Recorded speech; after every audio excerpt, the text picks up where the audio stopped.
अस्सलाम वालेकुम रहमतुल्लाहि व बरकातुहू। बिस्मिल्लाहिर्रहमानिर्रहीम। आज मैं बना रही हूँ ज़रदा चावल, जिसके लिए मैंने चावल पहले ही बॉयल कर लिए हैं। आधा किलो चावल थे, 1.5 पाव मेरे पास चीनी है और 1 पाव के करीब दूध है। 1 कप मेरे पास घी है, ये मेरे पास बादाम है और नारियल है, 4-5 मेरे पास इलायची है। अब मैं इसका शीरा तैयार करती हूँ। चावल बॉयल कर लिए।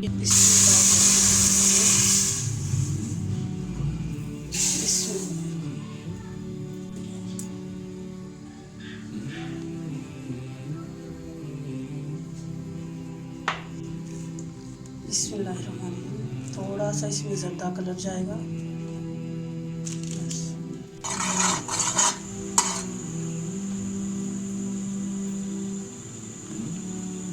बिस्मिल्लाहिर्रहमानिर्रहीम। खीरा तैयार हो चुका है। अब इसमें घी डाल दूँ।